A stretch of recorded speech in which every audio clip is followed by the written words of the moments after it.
Hi everyone, welcome to Rishabh ji की classes. So I hope आप सभी की सीटेट की प्रिपरेशन काफ़ी अच्छी हो चुकी होगी एंड आप रिवीजन एंड प्रैक्टिस पे फोकस कर रहे होंगे। आपको पता ही है कि इस बार का जो सीटेट का एग्जाम है वो 14 एंड 15 दिसंबर दोनों है। ठीक है, 14 वालों का तो एडमिट कार्ड जो है कल ही डाउनलोड हो गया था और 15 दिसंबर वालों को कल दिक्कत आ रही थी, बट आज जो है इनका भी एडमिट कार्ड जो है बहुत ही ईजिली डाउनलोड हो रहे हैं।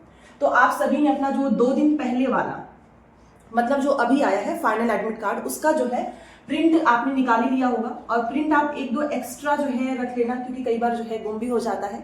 और वही सारी चीजें हम इस वीडियो में देखने वाले हैं कि आपको अपने एडमिट कार्ड के साथ क्या लेकर जाना है और क्या लेकर नहीं जाना है। ठीक है, साथ में कुछ गलतियां भी हैं जो कि स्टूडेंट्स के द्वारा हो जाती है, जैसे कि नंबर भी कम हो जाते हैं, वो भी मैं आपको बताने वाली हूँ। पहली बार आए हैं तो चैनल को सब्सक्राइब कर लीजिएगा। एंड सोशल साइंस में मैं स्पेशली बोलना चाहूंगी कि जितना मैंने आप सभी को पढ़ाया है, जितने आप सभी के पास मटेरियल या फिर नोट्स हैं, प्लीज उसका रिवीजन करते रहें। आपने कुछ भी नहीं पढ़ा है, फिर भी जो 100 पेजेस का रिवीजन नोट्स है, आप अगर चाहो तो अभी भी लेकर थोड़ा बहुत तो पढ़ ही सकते हो, एटलीस्ट कि कुछ नंबर आपके आ जाए। ठीक है, तो नंबर पे मैसेज करके ले सकते हो। आगे बढ़ने से पहले यहीं पर मैं आपको बताना चाहूंगी, क्योंकि अभी टेक्स्ट बुक पे सेल चल रहा है 13 to 14 दिसंबर। उम्मीद की किरण सेल है। पास प्रो मतलब previous year questions and mock test दोनों आपको जो है बहुत ही भारी छूट पे मिलने वाला है, वो भी 1 साल के लिए। मतलब 1 साल के लिए आप किसी भी एग्जाम का प्रीवियस ईयर क्वेश्चंस लगाओ, मॉक टेस्ट लगाओ, इवन डाउनलोड कर सकते हो बहुत ही कम प्राइस पे, ओनली 395। बट ये प्राइस तभी आपको मिलेगा जब आप कूपन कोड GKC का यूज करेंगे। ठीक है, अगर आपको चाहिए होगा तो आज आप ले सकते हो, 13 to 14 के ही बीच में लेना, नहीं तो प्राइस 600-700 भी हो जाती है। ठीक है, सारी डिटेल्स आपको मेरे डिस्क्रिप्शन बॉक्स में मिल जाएगी, वहां से आप टेक्स्ट बुक ऐप डाउनलोड कीजिएगा। एंड प्रीवियस क्वेश्चन जैसे ही आप इसको बाई करने जाएंगे ना, पास प्रो, वहां पे इस कूपन कोड का यूज कर लेना। मात्र 395 में आपको 1 साल के लिए मिल रहा है। इससे महंगी किताबें मिलती हैं और ये इसमें आपको सिर्फ सीटेट ही नहीं, KVS, BPSC, DSSB, EMRS, AES जो भी वैकेंसीज आती हैं, सबके प्रीवियस क्वेश्चंस आराम से मिल जाएंगे। सबसे पहले तो आपको अपने साथ क्या लेकर जाना है, और एक मन में ये भी डाउट आ रहा है कि 2 दिन पेपर है तो क्या पेपर जो है टफ आ जाएगा, किसका आएगा किसका इजी होगा। तो आपको इस पर बिल्कुल भी ध्यान नहीं देना है, क्योंकि इस बार बस 2 दिन हो रहा है। इसके पहले आपको पता है जब ऑनलाइन एग्जाम थे तो उस समय बहुत सारे शिफ्ट हुआ करते थे। ठीक है, कभी इजी, कभी टफ, कभी मॉडरेट, तो इससे ज्यादा फर्क पड़ता नहीं है, वैसे भी इसको क्वालिफाई ही करना है। ठीक है, आपको अपने साथ क्या क्या लेकर जाना है, तो सबसे पहले तो एडमिट कार्ड जो कि आपने निकाल लिया होगा, प्रिंट आराम से रखा होगा। और दूसरा एक चीज ये भी है कि पेपर 2 जिसका भी है, याद रखिएगा पेपर 2 अब जो है मॉर्निंग में होता है और टाइमली पहुंच जाना, क्योंकि हर बार ऐसा होता है कि कुछ मिनट लेट हो जाते हैं और उनको पेपर नहीं जो है देने दिया जाता है। इस चीज का ध्यान रखिए। एंड जिनका भी पेपर 1 है उनका इवनिंग में है, और मान लो किसी का दोनों ही पेपर होगा तो बीच में आपको गैप भी मिलता है, आराम से 1-2 घंटे का समय मिलता है। आप उसमें जो भी लंच वगैरह लेकर जा सकते हैं वो आप खा भी सकते हो आराम से, और उसके बाद से आपका फिर इवनिंग वाला पेपर स्टार्ट हो जाएगा। तो ये ध्यान दीजिएगा कि पेपर 2 आपका मॉर्निंग में है एंड पेपर 1 आपका इवनिंग में है। ये थोड़ा सा इस बार क्या पिछली बार से ही ये लोग ये चेंज कर दिए हैं। ठीक है, तो आपको अपने साथ एडमिट कार्ड, देखिए अपने साथ में तो आप अपनी जरूरत की सारी चीजें लेकर जाओगे, जैसे कि पैसे हो गए, खाना हो गए, वाटर बॉटल हो गया, वॉच हो गया। ठीक है, मोबाइल फोन तो ऑब्वियस सी बात है लेकर जाओगे, बट जो आपका एग्जामिनेशन हॉल है जहां पर बैठ के आपको पेपर देना है, वहां पर क्या क्या चीजें अलाउ होंगी, इस चीज का ध्यान रखिएगा। क्योंकि बहुत सारी चीजें हम लेकर चले जाते हैं और लाइन में खड़े हो जाते हैं, फिर पता चलता है कि ये सामान रख कर आओ। ठीक है, तो टाइम आपको बचाना है। तो आप एग्जामिनेशन अंदर मतलब पेपर देने से पहले आपके पास क्या क्या चीजें होनी चाहिए, बाकी के सारे एक्स्ट्रा सामान आपको अपने बैग में रख देना है। बैग रखने की भी फैसिलिटीज होती हैं। तो आपको अपने साथ एडमिट कार्ड लेकर जाना है। ठीक है, ID कार्ड, आधार कार्ड वगैरह जो है आपको ये लेकर जाना है, ओरिजिनल। इस चीज का ध्यान रखिएगा क्योंकि वहां पर ओरिजिनल वो लोग चेक करते हैं, तो ये आपको अपने साथ लेकर जाना है, जो भी आपने अपनी ID कार्ड जो भी फॉर्म में फिल किया होगा। उसके बाद से आपका ब्लू या फिर ब्लैक पेन दोनों रख सकते हो, बट इसमें से आप जो बबल्स बनाने वाले जो पेन होते हैं, जिनका निब थोड़ा सा मोटा होता है, आराम से ऐसे फिल हो जाता है जल्दी, तो वो वाले पेन लेकर जाना। और एक्स्ट्रा पेन रख लीजिएगा क्योंकि ठंड का समय है, कई बार पेन जो है चलना बंद हो जाता है, तो ब्लू ब्लैक पेन।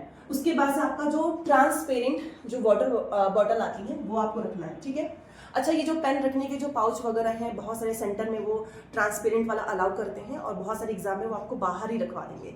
कई बार आपने देखा होगा कि हम एडमिट कार्ड भी ट्रांसपेरेंट ऐसे जो बैग्स आते हैं उसमें रखते हैं, वो लोग उसको भी हटवा देते हैं।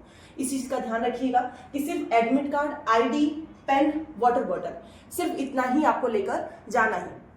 बाकी कोई भी ड्रेस कोड नहीं है, ठीक है।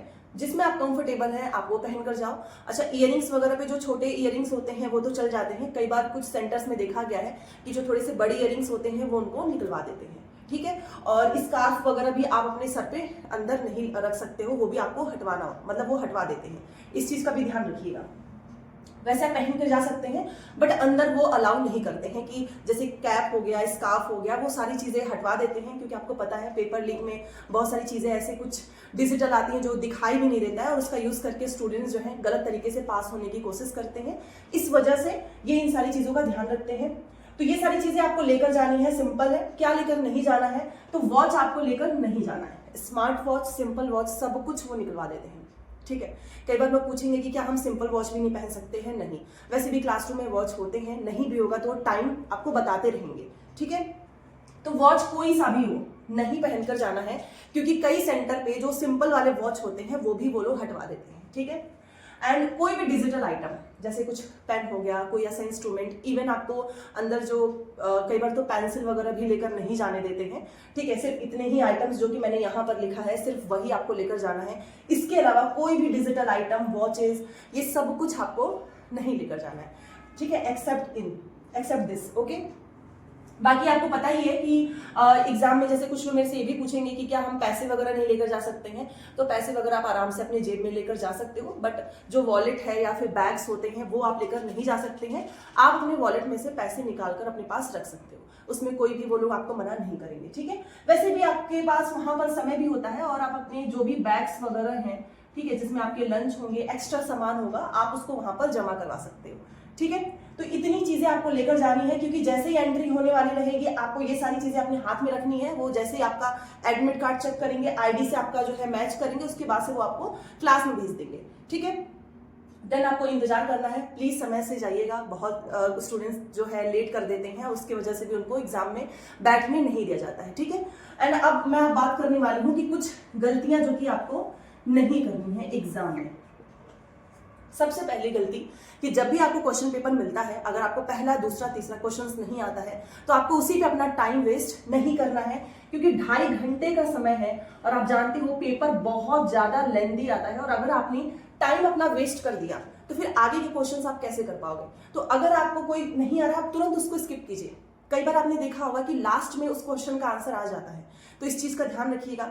दूसरा कि मान लो अगर आपको कोई क्वेश्चंस नहीं आते हैं तो आप उस पर टिक या फिर थोड़ा बहुत डॉट का निशान जरूर लगा देना, क्योंकि लास्ट में हमें पता ही नहीं चलता है कि हमने कितने क्वेश्चंस छोड़े हुए हैं। फिर लास्ट में जो भी दिखता है बस ऐसे बबल्स बनाकर आगे बढ़ना पड़ता है, तो ये चीज भी ध्यान रखिएगा। और सबसे इंपॉर्टेंट जो कि मैंने कल भी बोला था कि प्लीज 30 क्वेश्चंस करते जैसे जैसे कंप्लीट हो जाए आप अपने गोले भी भरते जाओ, लास्ट के लिए मत छोड़ना। ये सबसे जो है मेजर प्रॉब्लम है स्टूडेंट्स की। बहुत सारे मैंने देखे भी हैं कि वो 1 से लेके 150 तक पहले सॉल्व करेंगे, लास्ट में सीरीज बिगड़ जाता है, उसका भी लॉस होता है, स्ट्रेस बढ़ जाता है कि भाई गोले ही नहीं भरे हैं, उसमें भी जल्दी जल्दी करना पड़ता है। इसलिए जितने क्वेश्चंस होते जाए उतने आप गोले भरते जाओ, ठीक है। एंड मोस्ट इंपॉर्टेंट जो कि मुझे आपको बताना है और वो है रोल नंबर। प्लीज जैसे ही आपको एमआर सीट मिलती है ना, सबसे इंपॉर्टेंट काम है कि आप बहुत ही शांतिपूर्ण तरीके से जो है अपने जो भी आपको मिलता है एमआर सीट उसको फिल करें। जैसे कि आपका रोल नंबर हो गया, आपका सेट कौन सा है, आपका मीडियम कौन सा है, जैसे लैंग्वेज वाला, इसमें भी बहुत लोग गलती करते हैं। अगर आपने पूरा आपको पेपर आता है, अगर आपने रोल नंबर में कोई भी गलती कर दी, कोई भी डिजिट आपका जो है मिस्टेक हो गया फिल करने में, फिर आपका कोई मतलब नहीं है इस पेपर का। तो इस चीज का ध्यान रखिए। ऊपर जो भी डिजिट लिखे रहते हैं उसको बार बार अच्छे से ध्यान से देखो। अच्छा, ऊपर 2 लिखा है तो 2 के प्लेस पे आपको गोले भरने हैं, 3 लिखा है तो 3 के प्लेस पे। इस तरीके से ओमार सीट में इन सब चीजों का आपको ध्यान रखना है, क्योंकि मैंने भले से कितना भी पढ़ लिया हो, बट अगर मैं स्टार्टिंग में ही गलती कर दूंगी तो कोई मतलब नहीं है। तो इस चीज का आपको ध्यान रखना है कि जैसे ही आपको ओमार सीट मिलती है आप वहां पर ध्यान से पहले सारी चीजें अच्छे से, जो भी डिटेल्स है उसको अच्छे से फिल करो। नहीं समझ में आता है तो आप इनविजिलेटर की हेल्प लीजिएगा। संकोच मत करना कि पता नहीं क्या लोग सोचेंगे कि अरे यही नहीं आता है, क्योंकि सभी लोग नए हैं और जो पहली बार देने जाते हैं ऑब्वियस ही बात है कि उन्हें थोड़ा बहुत डाउट हो सकता है। तो जो भी आपकी क्लास में जो भी टीचर प्रेजेंट हो, आप उनसे पूछिए कि किस तरीके से इसको फिल करना है अगर आपको समझ में नहीं आ रहा है। लैंग्वेज वाला मैंने आपको बताया है, पार्ट 4 पार्ट 5 दोनों से एक एक लैंग्वेज करना है। अगर आपका हिंदी है तो आप 91 से लेके 120 तक करोगे। सेकंड लैंग्वेज आपका इंग्लिश है तो फिर 121 से आप 150 तक करोगे। मतलब पार्ट 4 एंड पार्ट 5 दोनों से एक एक लैंग्वेज करना है। ये कल भी मैंने बताया था, बट फिर भी लोग गलती करते हैं, तो ये चीज आपको ध्यान रखना है। ठीक है, क्या लेकर जाना है क्या नहीं लेकर जाना है मैंने बता दिया है। और सोशल साइंस की शाम को एक क्लास बस आने वाली हो, प्रीवियस क्वेश्चंस के 1 लाइनर, जो कि आपका एक तरीके का पूरा रिवीजन हो जाएगा। ठीक है, तो चलिए मिलते हैं नेक्स्ट क्लास में। Thanks for watching.